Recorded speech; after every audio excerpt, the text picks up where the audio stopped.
피고인은 윤석열과 대학 사법연수원 동기로 윤석열이 제20대 대통령으로 취임한 직후인 2022년 5월 법제처장에 임명되었습니다. 법제처는 모든 법령의 심사, 해석, 정비를 도맡아 정부의 법무팀 역할을 하는 곳입니다. 피고인을 법제처장에 임명한 이유에 대해 당시 대통령실은 법무부 검찰과 대검찰청 검찰연구관 등을 거친 형사법 분야의 독보적인 전문가이며 특히 검찰 재직 시절부터 법령 해석 및 입법 지원 업무에서 탁월한 능력을 보여준 저명한 법학자라고 설명한 바 있습니다. 실제로 피고인은 약 23년간 검사로 재직하였으며 특히 형사소송법과 검찰 결정 사례 연구 등을 저술한 유명 법 이론가이기도 합니다. 이는 뛰어난 기억력과 판단력을 요구하는 일입니다. 그런 피고인이 사실과 다르게 기억하고 증언한 것이 있습니다. 바로 윤석열이 내란 목적의 비상계엄을 선포한 다음 날인 2024년 12월 4일 저녁 이른바 삼청동 안가 모임에 관해서입니다. 피고인은 그날 모임이 친목 도모를 목적으로 한 단순 식사 자리였다고 일관되게 주장합니다. 그러나 다음과 같은 이유로 피고인의 주장은 자신의 기억에 반하는 고의적 허위임이 명백합니다.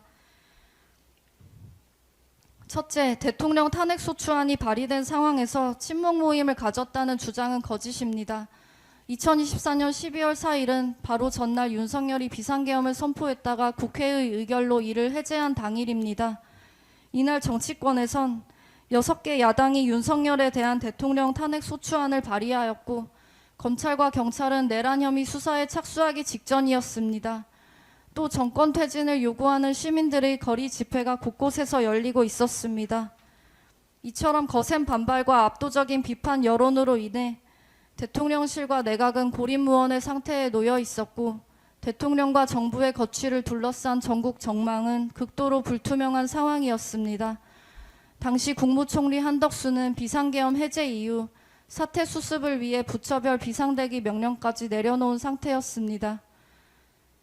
그런데도 피고인은 핵심 사회부처 장관과 대통령실 핵심 참모 등이 한가롭게 침묵을 다지기 위한 저녁 모임을 가졌다고 주장합니다. 비상계엄 선포 전부터 이미 해가 가기 전에 얼굴이나 보자고 약속되어 있던 자리였다고 하지만 상황이 심각하고 위중하다면 예정된 모임이라도 취소하거나 연기하는 것이 상식에 부합합니다. 계엄 관련 논의가 없었다라는 피고인의 주장은 참석자의 면면을 볼 때 고의적인 거짓말로 판단됩니다. 둘째, 12월 4일 안가 모임은 비상계엄 해제 후 후속 대응책을 논의한 대책회의라고 보는 것이 타당합니다. 12월 4일 안가 모임의 참석자는 피고인을 비롯해 대통령실 민정수석 김주연, 법무부 장관 박성재, 행정안전부 장관 이상민, 대통령실 법률비서관 한정화 등 모두 5명입니다. 이들은 하나같이 윤석열의 집권 당시 법률 관련 업무를 종합적으로 다루는 핵심 참모, 비상계엄과 직결되는 주요 사회부처의 장관 등입니다. 더욱이 이상민 등이 두툼한 서류 파일을 들고 입장하는 장면이 안가 CCTV에 선명하게 찍혀 있습니다.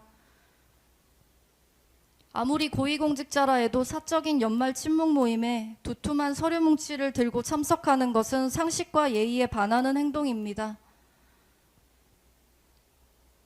친목 모임이라면 굳이 안가에서 할 이유도 없습니다. 그보다 나은 음식점은 얼마든지 있습니다. 그럼에도 굳이 서류 뭉치를 들고 안가에 모인 것은 이 모임이 단순 친목 모임이 아니라는 강력한 방증입니다.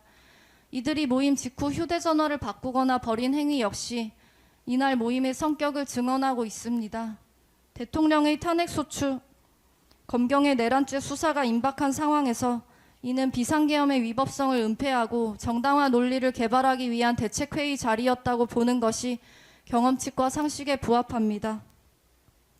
셋째, 모임의 성격이 드러나지 않게 하려고 법률비서관의 참석 사실을 고의로 은폐한 것입니다. 피고인은 국회에서 이 모임의 참석자가 자신을 포함해 모두 4명이라고 증언하였습니다. 실제 참석자 중에서 법률비서관을 빼고 진술한 것입니다. 법제처장과 법률비서관은 업무상 매우 밀접한 연관성을 갖고 있습니다. 법령 해석 등을 놓고 내각과 대통령실을 대표해 의견을 교환하고 수시로 의견을 조율하는 관계입니다. 더욱이 피고인과 법률비서관 한정화는 6기수 차이가 나는 검찰 선후배 관계이고 2024년 5월 부임한 한정화와 그 이전부터 법제처장 업무를 수행하던 피고인은 이미 반년 이상 함께 업무를 해왔습니다. 그런데 한정화만을 쏙 빼놓고 4명이라고 증언하였습니다. 더구나 피고인이 국제법제사법위원회에 출석해 5명이 모임 참석자를 4명이라고 위증한 시점은 2024년 12월 24일로 해당 저녁 모임이 있고 나서 겨우 20일이 경과했을 뿐입니다. 불과 20일 전 5사람이 모인 저녁 자리라면 장사미사라도 면면을 정확히 기억할 것입니다. 이에 대해 피고인은 비서관 한정화는 민정수석 김주현을 모시고 온 수행원 성격으로 생각해서 공식 참석 인원에서 제외했다라는 식으로 궁색한 변명을 늘어놓았을 뿐입니다.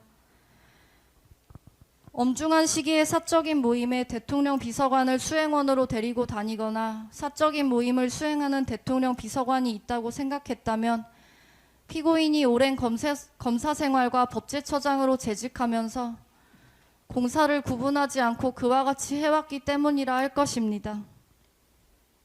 12월 4일 안가 모임이 열릴 당시 상황과 참석자의 면면을 종합하면 피고인은 비상계엄 해제 이후 후속 대책을 논의하기 위해 대통령실과 내각의 핵심 참모들이 은밀히 회합한 이 모임의 성격을 은폐하고 진실을 호도하기 위해 대통령실 법률비서관 한정화의 참석 사실을 일부러 기억과 다르게 진술했다고 보는 것이 타당합니다.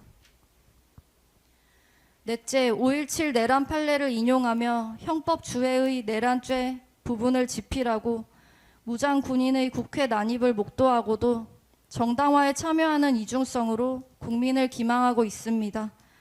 피고인은 법제처장을 지낸 사람으로서 누구보다 법리에 밝고 또 법의 엄중함을 잘 알고 있습니다. 피고인은 과거 조선일보와의 인터뷰에서 법치의 기본은 법적 절차를 지키는 것이라고 말한 바 있습니다.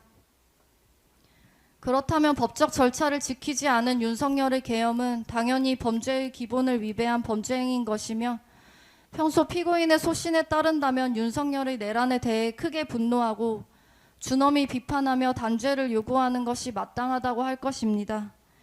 피고인은 2023년 12월 출간된 형법주회의 내란죄 부분을 집필했고 책에서 5.17 내란 사건 대법원 판례를 인용하고 있습니다. 피고인은 비상계엄 하에서도 국회 기능에 대해서는 어떠한 조치도 할 수 없다는 것을 누구보다 잘 아는 사람입니다. 그리고 무장군인과 경찰이 국회를 봉쇄하고 의사당 안으로 난입하는 모습을 확인하였습니다. 법학자이자 법률 전문가로서 자신의 직접 목도를 통해 위헌 위법한 비상계엄임을 잘 알면서도 피고인은 윤석열의 내란죄는 성립되지 않는다라는 궤변을 늘어놓으며 누가 봐도 분명한 모임의 실체를 은폐하기 위해 참석자 숫자를 고의로 축소하고 모임의 성격을 왜곡하였습니다. 피고인은 비상계엄 당시 법제처장으로서 그리고 그 직에 있었던 자로서 국회의 조사 등에서 진상이 신속히 규명되어 대한민국이 빠르게 회복될 수 있도록 적극적으로 협력할 책무가 있음에도 오히려 자신을 임명한 윤석열의 권력 유지를 통한 자신의 권력 유지를 위해 계엄을 정당화하는 대책을 논의하는 자리에 참석하고 모임의 진상에 대해 거짓을 일관하였습니다. 이는 그 자체로 국민을 기망한 행위일 뿐 아니라 피고인 자신이 강조해 마지 않은 법치주의의 근간을 명백히 훼손한 것입니다. 누구보다 법 절차 준수에 앞장서야 할 피고인은 안가 모임의 진실을 은폐해 호도하며 이 법정에서도 거짓으로 일관하였습니다. 엄중하고 추상 같은 판단으로 법 지식과 전문성을 내세운 피고인의 이중성을 단죄하고 무너뜨린 정의를 바로 세워주실 것을 요청합니다. 이에 피고인 이완규에게 징역 3년을 선고해 주시기 바랍니다. 네, 특검 절차 마무리하고요. 다음은